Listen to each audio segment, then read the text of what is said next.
ఆడబెడతావా ఏడబెడతావో చెప్పొస్తాం చెప్పు. విచిత్రమైన మనిషిన అప్పు పుట్టట్లేదు పైసలు లేవు అంటాడు. కానీ 200 కోట్ల రూపాయలతో అందాల పోటీలు నిర్వహిస్తాడు. 200 కోట్లతో పిల్లలతో ఆయనకి ఇష్టమైన ఫుట్బాల్ ఆటలు ఆడేసుకుంటున్నాడు. మెస్సీను పిలిచి 5 కోట్ల రూపాయలతో ఆయన ఫుట్బాల్ ఆడుకోవడానికి గ్రౌండ్ కట్టుకున్నాడు. అట్లాగే ఆయనకి ప్రగతి భవన్ అంటే అంత అద్భుతమైన కార్యాలయం కట్టిస్తే దాన్ని వదిలేసి ఇవాళ మరి చాలా విచిత్రం, చాలా విచిత్రమైన పరిస్థితి. ఆయన అంటాడు ప్రగతి భవన్ వదిలేసి అక్కడ 200 కోట్లు పెట్టి ఇంకో క్యాంప్ కార్యాలయం కట్టిండు 200 కోట్లతో. దాని కాంపౌండ్ నిర్మాణానికే 19 కోట్లట.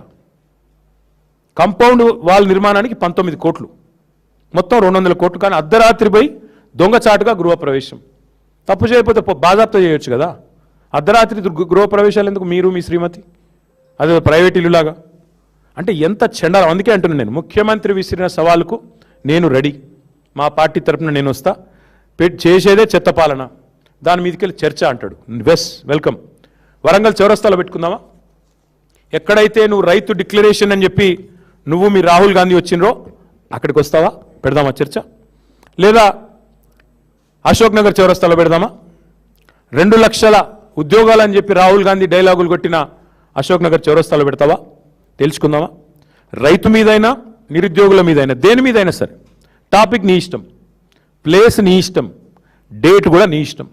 చేతనైతే నువ్వు వస్తావా? నీ రాహుల్ గాంధీ వస్తాడా? ఎవరు వస్తారో రండి. తప్పకుండా మిమ్మల్ని గనక అక్కడ గణాంకాలతో సహా మీ తప్పులు బయట పెట్టకపోతే, మిమ్మల్ని మీ పరిపాలన యొక్క వైఫల్యాన్ని నగ్నంగా నిలబెట్టకపోతే అశోక్ నగర్ చౌరస్తాలో వరంగల్ చౌరస్తాలో శాశ్వతంగా రాజకీయాల నుంచి తప్పుకుంటా. సవాల్కు సిద్ధమా? స్వీకరిస్తావా?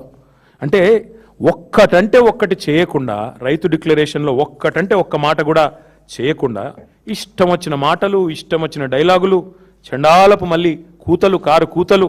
అందుకే నేను అనేది, ఛాలెంజ్ చేస్తే నిలబెట్టుకునే దమ్ముండాలి. రేవంత్ రెడ్డి గారికి ఏంటంటే అలవాటు, సవాల్ అంటాడు పారిపోతాడు. కొడంగల్లో 2 సార్లు చేసిండు, ఇప్పటికి 3 సార్లు. జిహెచ్ఎంసీలో మేము గెలిస్తే రాజకీయాల నుంచి తప్పుకుంటా అన్నాడు 2015లో. మేము గెలిచినాం, 99 కొట్టినాం, పారిపోయినాడు. కొడంగల్లో నేను ఓడిపోతే రాజకీయ సన్యాసం చేస్తాడు 2018లో.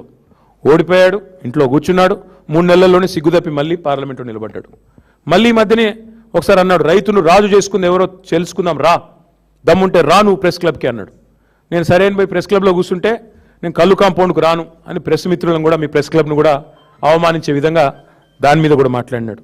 ఇక ఇంకా చెప్పుకుంటే చాలా ఉంది. కానీ నేను మీ అందరితో చేస్తున్న ప్రార్థన ఒకటే, ఇవాళ రేవంత్ రెడ్డి గారి పరిపాలనలో ముఖ్యంగా ఈ మూర్ఖపు ముఖ్యమంత్రి గారి మాటలు వింటున్న రైతులు ఎవరైతున్నారో వారు బాధపడతా ఉన్నారు.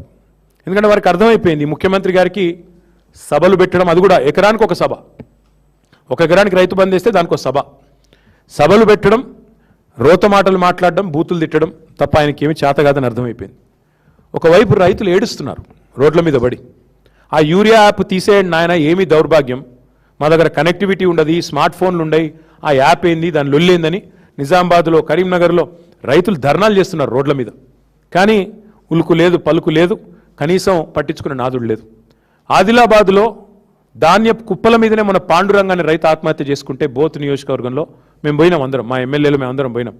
పోయి ఆ రైతు కుటుంబాన్ని పరామర్శించి ఓదార్చి వాళ్ళు కొంత సాయం చేసి, ధైర్యంగా ఉండండి, చచ్చిపోవద్దు, ఇంకో 2 నెలల్లో మళ్ళీ కేసీఆర్ ప్రభుత్వం వస్తుంది, మీరు భయపడకండి అని చెప్పి ధైర్యం చెప్పి రావాల్సిన పరిస్థితి. ధాన్యం కుప్పల మీదనే ఇవాళ రైతులు ఆత్మహత్యలు చేసుకుంటే ఇవాళ పట్టించుకున్న నాదుడు లేడు, పోయి పరామర్శించిన మంత్రి లేడు. మొన్నటిదాకా డైలాగులు కొట్టినాడు ఈయన, ఇదే రేవంత్ రెడ్డి గారు, పెద్ద తీస్మార్ ఖాన్ లాగా కేంద్రం మీద యుద్ధం చేస్తా, ఎట్లా కొనడో చూస్తా, అన్ని గింజలు కొనిపిస్తా చివరి గింజ దాకా అని పెద్ద తీస్మార్ ఖాన్ డైలాగులు కొట్టిండు. సడన్గా ఏమైందో మళ్ళీ ఇప్పుడు మోడీ ఎంత చెప్తే గంతే కొంటా, ఎన్ని గింజలు కొనమంటే గంతే కొంటా అని ఇప్పుడు బుడ్రఖాన్ మాటలు మాట్లాడుతున్నాడు. డైలాగులు ఒక సైడ్ ఏమో తీస్మార్ ఖాన్ లాగా, ఇంకోసారి చేతల కాడికి వచ్చేసరికి మాత్రం బుడ్రఖాన్ లాగా తప్పించుకునే పరిస్థితి.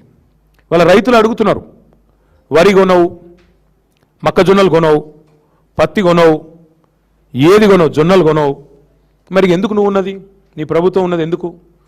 గతంలో మీరే కదా అన్నది రేవంత్ రెడ్డి గారు, నువ్వేమన్నా మధ్యలో బ్రోకర్వా, మోడీ కొనకపోతే నువ్వు కొనకపోయేందుకు 10,000 కోట్లు ఇస్తే నేను మొత్తం కొంట బోనస్తో సహా ఇస్తాను నువ్వే చెప్తీవి కదా. ఇప్పుడు చేతనైతే లేదా? నడుపొస్తలేదా? అసలు ఇంటెలిజెన్స్ ఉందా నీకు? నీ నీ నీ ప్రభుత్వానికి ఏం జరుగుతుందో కనీసం క్షేత్రంలో అవగాహన ఉందా నీకు? రైతుల్లో ఎంత ఆందోళన ఉందో, ఎంత అలజడి ఉందో తెలుసా? ఎంత తీవ్రమైన ఇరిటేషన్ ఉంది రైతుల్లో. ఎక్కడికక్కడ యూరియా విషయంలో మీరు చేస్తున్న దుర్మార్గాలు, యూరియా ఇవ్వడం చేతగాక.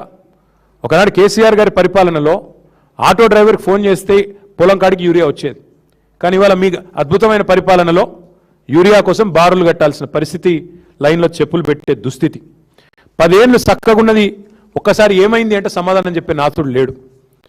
మరి మేము అడిగేది అందుకే, మీకు యూరియా సంచులు తెలియదు కానీ ఢిల్లీకి డబ్బు సంచుల విషయం అందరికి మీరు మోస్తారు బాగా అని తెలుసు. ఇంకా విచిత్రమైన విషయం, మేము ఆయనకు అప్పచెప్పింది ఒక అద్భుతమైన దివ్యమైన రాష్ట్రాన్ని అప్పచెప్పినాం. ఊరికే నేను ఇదేం మాటల్లో చెప్పట్లేదు. పర్ క్యాపిటల్లో నెంబర్ 1 తెలంగాణ. ఈరోజు కూడా 4,20,000 రూపాయలతో వీఆర్ నెంబర్ 1 ఇన్ ద కంట్రీ. ఇది వాస్తవం కాదా? మరి దాన్ని పెట్టుకుని దివాలా తీసిన రాష్ట్రం ఎట్లా అంటావు నువ్వు? SOTRలో స్టేట్ ఓన్ ట్యాక్స్ రెవెన్యూస్లో నెంబర్ 1 తెలంగాణ. GSDP పెరుగుదలలో నెంబర్ 1 తెలంగాణ. అట్లాగే దర్జాగా ఉన్న రాష్ట్రాలలో, పెరుగుతున్న రాష్ట్రాలలో నెంబర్ 1 తెలంగాణ. నీకు చేతనైతే లేదు. నెంబర్ 1 స్టేట్ ఏమైంది? చివరికి పోయి ఓటుకు నోటు కేసులో నెంబర్ 1 A1కు దొరికిపోయింది. అందుకే ఇవాళ ఏం జరుగుతున్నది? వరుసగా మీ పరిపాలన రాగానే 2 ఏళ్ళు రెవెన్యూ లోటు, మీరు ఇవాళ 2 ఏళ్ళు వరుసగా రెవెన్యూ డెఫిసిట్. తగ్గుతూ ఉన్నాయి, అన్నీ తగ్గుతున్నాయి. నేను ఆయన మాట్లాడుతుంటే ఇంకా ఆశ్చర్యం అనిపించింది నాకు. అన్ని రంగాలలో ఆయన ఏదో దివ్యంగా నడుపుతున్నట్టు ఆయన మాట్లాడుతుంటే, ఇవాళ మొత్తం GSTలో down, stamps and registrations down, motor vehicles sales tax down. అన్ని రంగాలలో వైఫల్యం నీది కదా. ఒక్క మందుగమనం తప్ప మిగతా అంతా మందగమనమే కదా. ఇది వాస్తవం కాదా? నేను ఆయన మాట్లాడుతున్నాడు, లిక్కర్ ఏదో బాగా పెరిగింది కేసీఆర్ టైంలో. ఇలా నేను అడుగుతున్నా, మరి నీ ప్రభుత్వంలో నీకు అంత ఇంట్రెస్ట్ ఉంటే బంద్ చేయి. మొత్తం బెల్ట్ షాపులు మూసేయి, మద్యపాన నిషేధం పెట్టి నేను ఎవడాపుతున్నాడు? పెట్టు. అంత బాగా ఇబ్బంది ఉంది కదా నీకు. ఇది చేత కాకుండా ఇష్టం వచ్చిన మాటలు ఏం చేసినావు నువ్వు? అడ్డగోలుగా అప్పులు తెచ్చావు 4 లక్షల కోట్లు. అడ్డంగా ఎక్కడికక్కడ భూములు అమ్ముతున్నావు. అందులో మొత్తం సగం మళ్ళీ నీ అనుయాయులకు, నీ బ్రదర్స్కు